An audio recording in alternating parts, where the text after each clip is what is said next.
I've been craving something spicy for a while, so I made myself a Chetin Dad chicken curry.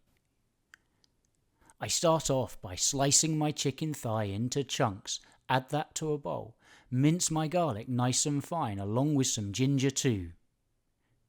Add the juice of half a lemon and some turmeric, mix and cover and transfer to the fridge to marinate for 30 minutes. I toast my spices and add some coconut to release the flavour and make it nice and creamy. I grind to a paste and save this for later. Slice up the red onion and chop up your juicy red ripe tomatoes. Add the onion to a frying pan along with some ghee and curry leaves and fry until soft. Add your tomatoes to the frying pan and mix and add your chicken too.